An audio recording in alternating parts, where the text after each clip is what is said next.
Well, everyone, it's Jess Conto, your Wasteland reviewer, and welcome to the Wasteland, my weekly show where I take a deep dive into a particular film, and we're wrapping up documentaries from World War II with John Ford with the film December 7th, which I guess is kind of about Pearl Harbor, but we'll get to that.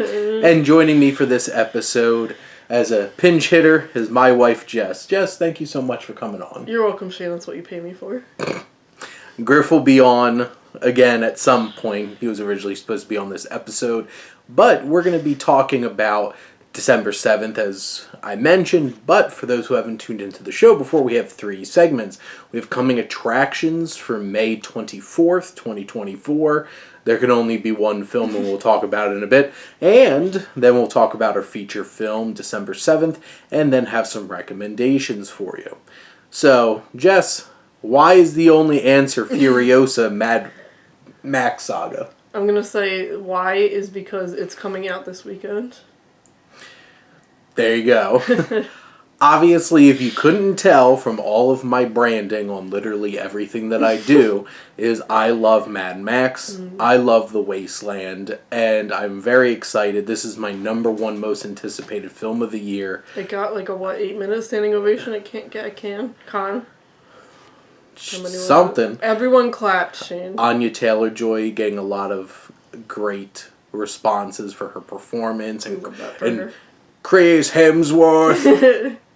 Lady and gentlemen. In his natural state, I think.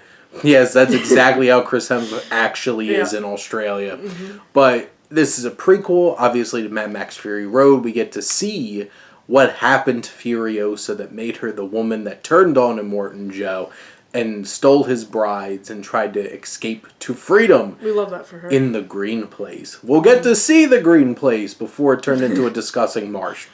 But ruined by men, I'm guessing.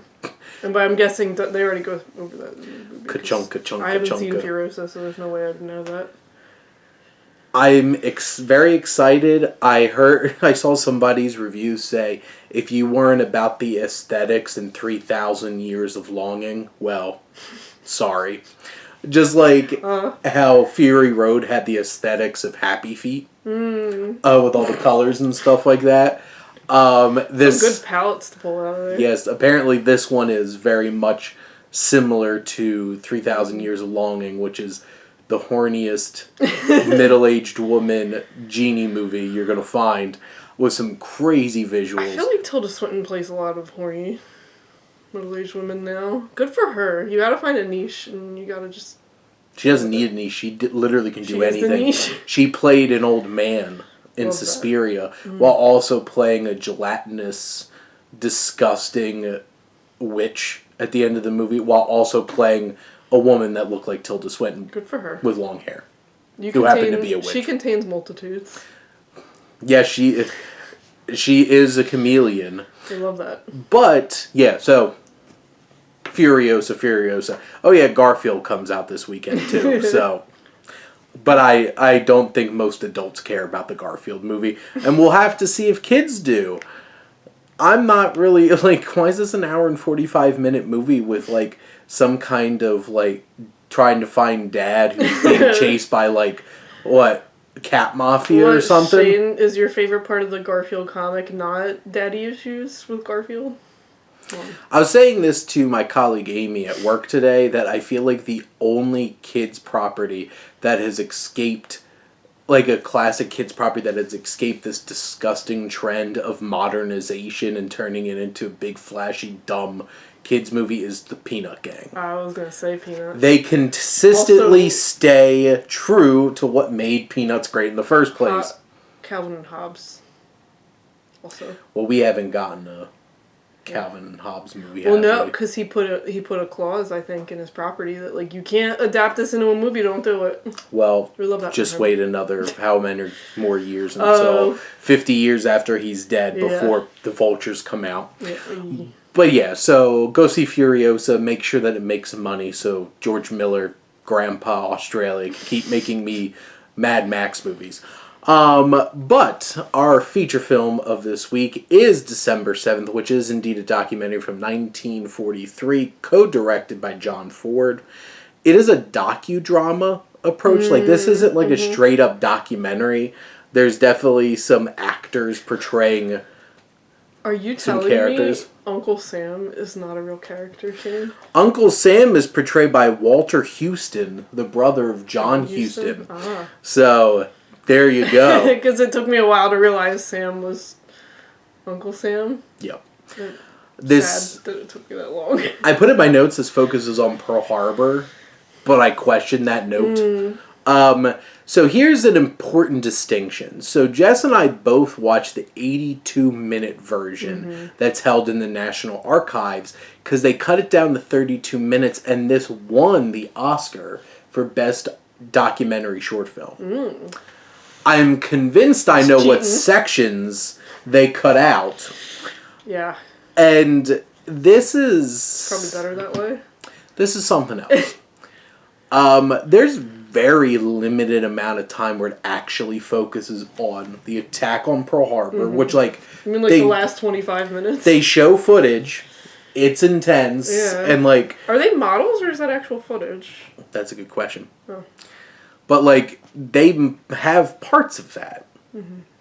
Then they talk about the aftermath in a very, like... snooty and also racist way. But Jess, what are your general thoughts on December 7th? Well, I knew what it was about right away even before you told me because I had to do a report on a president, and Mr. Curcio, the old Italian guy, rest in peace, who lived behind me, made me do FDR, and he had that whole speech and I memorized it for some reason. Anyway,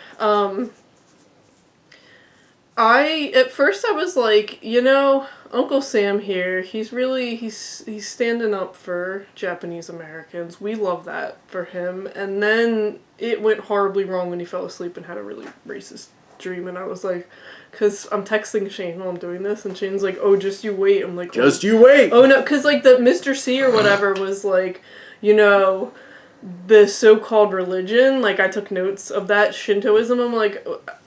So the whites in this movie devaluing of religion of Japanese people, and it's just like not a great look, but that's not even the worst look. And they were like so-called religion. I'm like, people say the same thing about Catholics, and also not fair to. Well, and then that whole section where not great. He starts being like, but they still speak Japanese. They still hold on to their culture. Yep. And how can we possibly trust them They're in Hawaii, defending dude. the United States of America? And I'm like, this film is literally spouting ideology that led to internment camps in America. And I'm like, this is a bad look. It took me a little bit to realize where it was going, because at first they were just like, they showed like the white people, like, not Wall Street, but like the prosperous businesses that the white people were running, and then it was like, oh, the Japanese had their own place, and I'm like, why are they playing foreboding music? Well, and then the other guy's just like, I'm like, they're just... But look, they care about America, and they have the kids singing the Pledge of Allegiance and stuff like that. It's like, see, they care about America. And then it's like, oh, but they also don't give up their Japanese citizenship. I'm like, can't you have dual citizenship? Isn't that a thing you can do? Dual citizenship does not show that you actually you love America, and obviously you can't be trusted if you have dual citizenship.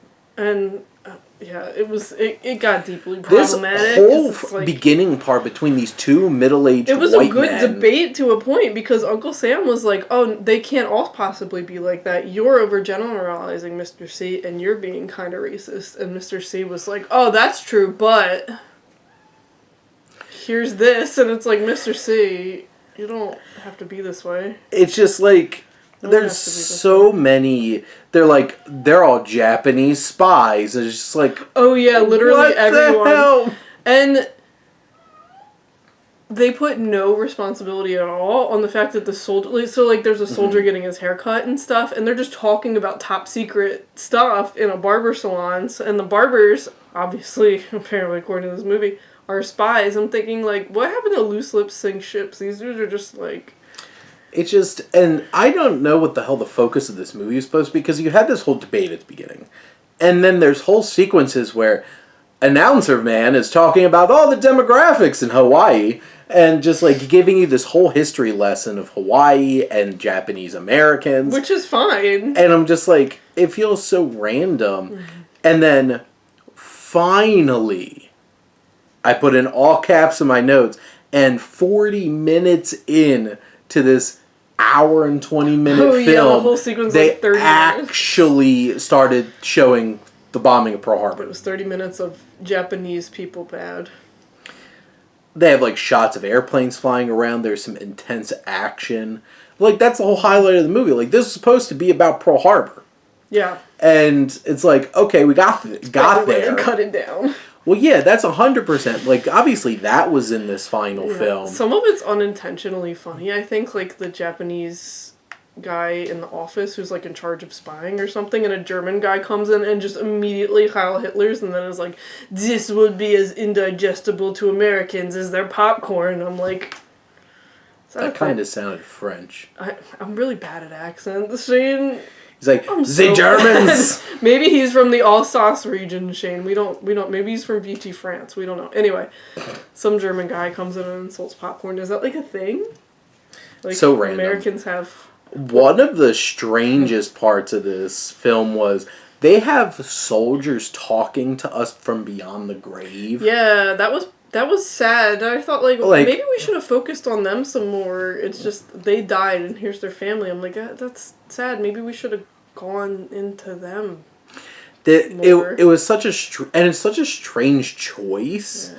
Like, this film swings so wild from a storytelling perspective. And you see them die, right? It's about war, so it's going to be brutal. Like, but what could I have done if I didn't brutal. die? And it's just like, what life could I have lived? I'm like, or here's my parents, which is really sad. Mm-hmm. But it was like, oh, here's these guys. Oh, they're on fire. And then later in the credits, you see like, oh, my name was Johnny America, and those were my parents. I'm like, I didn't show him like being incinerated. I mean, it's not super graphic, but it's. And then there was a well-structured, well-shot memorial sequence that very touching, impressive. So, like, there's parts of this movie that did the job, and then others where it's just like, what are you even doing? Well, you can clearly tell it's propaganda, because it was like, oh, 200 Japanese planes attacked, but only 151 made it back, and then it's like... And then the next part where they have basically... Trey Parker and Matt Stone from South Park come in, caricature of Japanese person saying, like, look, we destroyed this. And then the announcer voice comes in, also from South Park, and it's just like, well, we fixed that in 5 minutes. With the Midland. They thought they sank the USS Oklahoma, but it was... It's like, the Japanese people are like, we completely destroyed these ships. It's like, no, you didn't. They were back up on because of American hard work and ingenuity. And just like... I mean, there's nothing like the American war machine. This obviously was propaganda. And it's just like, look at us, we're unstoppable. And it's just like... It didn't make me want to play in a victory garden. I was just confused by it. It's just... And again, it's propaganda. It's clearly propaganda. Yeah, and then there's a whole entire sequence. Like, the film ends with, like, these two guys walking through a cemetery... And, like, having this conversation. Very touching. Which was also some interesting shots, because it was, like, this camera just following along the back of their shoulders and stuff like that. Yeah, it's an old soldier and a young soldier, right? I would imagine that whole first 40 minutes got cut. For this. I wouldn't have been sorry to not. No. It was just like, what the hell is this? And it would be interesting to go back and watch the 32-minute version and see what actually won an Oscar. But I think I'm done with this. I don't need to watch this again. It's like, some of these John Ford films, like, I've watched, I'm like, oh, I really want to watch this again. I want to own that. And some of them I'm just, like, perplexed. Was the Hays Code in effect at this point? I know it's propaganda. Well, I don't think it really would affect this. This is a war documentary. Sure. Docudrama. It's a propaganda film, and very obviously so. And then, John Ford went back to actually making other films after this. But I guess, Jess, do you have any other final thoughts? It was not made for me in 2024, I think. Well, obviously this aged very, very poorly. As I think a lot of propaganda does, if not most. Mm-hmm. I don't know. I mean... But next week I'll be getting to They Were Expendable, which is from 1945 when John Ford came back from the war. Well, it's about it's about World War II. It's about a PT boat. But like him actually back making narrative films for the studios and not the U.S. government. So what a wild ride from that sex hygiene documentary all the way to December 7th. Now, Jess, what would you like to recommend to everybody? Shane, I've been really digging the Most Notorious podcast. Mm-hmm. He brings people in, which is interesting. Usually I like a consistent host, because I don't know why. But he brings different authors in about different books and notorious historical happenings, so I find it really interesting, and I think he asks great questions. And I cannot remember his name, but the name of the podcast is Most Notorious. What's it about? Exclamation point. Like notorious crimes or events or just anything notable. Like George Nelson. Yeah, they have, like, James Dean, the Little Bastard, The Curse of the Little Bastard. They have several people. He has several people in for Jack the Ripper. Like, who do you think was Jack the Ripper? There's somebody in for, like, crimes like that. Zodiac. I don't know if there's one on the Zodiac, but yeah, that wouldn't surprise me to see in the future. But he has some on bank robbers and stuff. And to nobody's surprise, my wife, Vlad the Impaler, a young, early 30-something white woman, loves true crime podcasts. I am getting away from the really exploitative ones, Shane, and now is super serious history ones. There's some shipwrecks in there too, Shane. You'll be happy to know. There's a few of those. My wife does love shipwrecks. I love a good historical event. So, it's been a while since I recorded one of these, so I watch a lot of shit. So... It does, it's true. The one new film that I want to recommend, which I don't know if I could recommend this to the vast majority of people, but you cinephiles out there, you want to have an experience, go watch I Saw the TV Glow.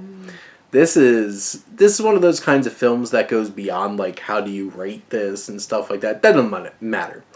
It's engrossing, enticing, and just so provocative from start to end that you're just sitting there just wondering what the hell's going to happen next.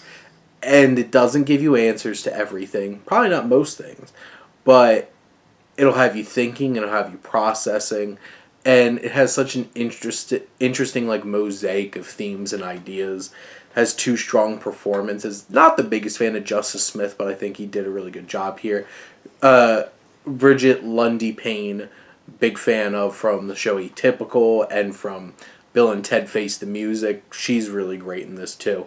This is from Jane Schoenbrunn, who made We're All Going to the World's Fair as well. So you want some trippy, weird-ass movie?